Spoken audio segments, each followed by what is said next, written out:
Hi guys! Ipapakita ko na naman ang aking mga pillows, philodendron. Ayan si Royal Queen. Ang katabi niya yung orange. Orange yung yung dahon. Si Prince of Orange. At ito naman si Pink Princess. Ito si Pink Princess. Ayan. May pink sa kanyang kanyang dahon Pink. Ayan si Pink Princess. Ito naman tricolor na philodendron, white at saka may pink din sa kanyang isang dahon ito, pink. Ayan. Kaya tinawag siyang tricolor na philodendron. Ayan. Mga white yung mga dahon niya. Ayan. Ito full white pero maliit siya. Maliit yung dahon. Ito naman yung Pink Princess ko, isa. Ayan, si Pink Princess. May mga maliliit. Pink Princess. Ayan. At ito naman si Manjula. Si Manjula. Ayan, si Manjula.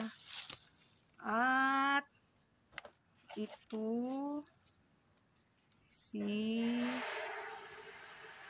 ano to guys, hindi na siya nag-variegate.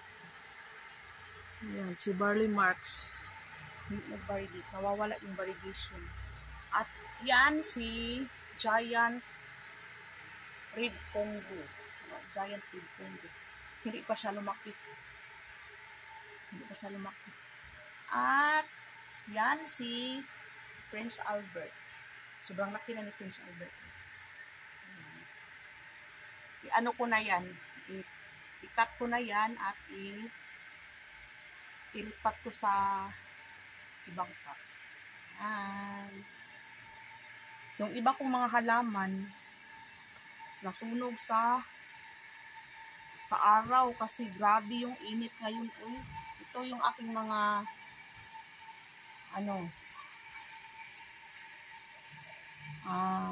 tawag dito,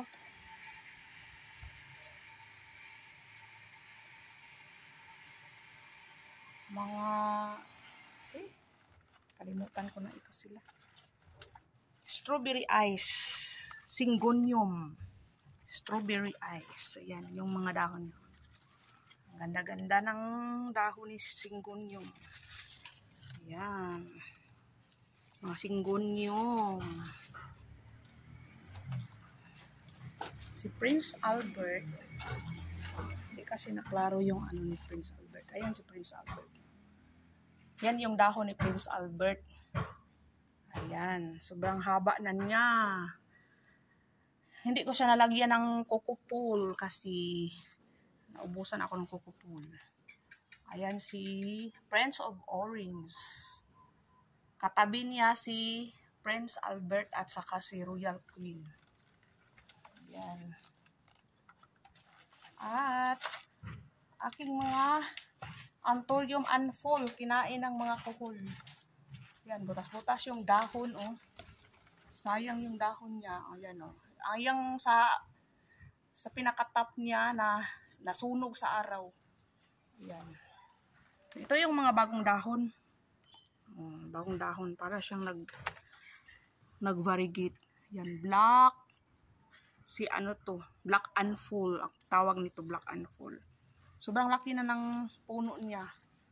Pero lang, kinain lang ng kuhol. May bulaklak na siya guys. Ayan. At ito ang si Cebu Blue. Cebu Blue. Kakat ko to, itapon ko tong iba kasi sobrang dami na nila. Ayan. At may isa pang cute na si ghost plant. Kinain din siya ng kuhol. Sayang at na ano ng init. Nasunog. Yan. So, ito ang mga, ayan. Ayan ang variegated na elephant ear. Elephant ear. Pink princess na maliit. At tiniki rubber plant. Ayan o. Maliit pa. Para pang, ano na lang yan. Namatay kasi yung mother niya. Buti na lang nagmarkot ako niyan at may natira pa. At ito, Hosibuno. Hosibuno ba to? Hosibuno. Hosibuno. Hindi pa siya lumago kasi hindi kasi sila nakita sa araw. Nakatago sila. Ito naman ang aking variegated na bamboo. Ayan, variegated. Hindi pa masyado nag-variegate. Ayan. Si Barley Marks. Barley Marks. Ayan, si Barley Marks. Variegated Barley Marks. At ayan, si Black Velvet. Black Velvet parang naghihingalo na. At ang rubber plant na sobrang laki na niya. Bukas siguro ano ko to, markot ko to. Magmarkot ako nitong rubber plant. Sobrang ganda ni rubber plant. Ayan. Ayan siya rubber plant. At yun lang guys. Kung gusto nyo pang matuto at manood ng video ko, click nyo lang ang subscribe button at bell button sa baba ng video ko. See you next video. Bye!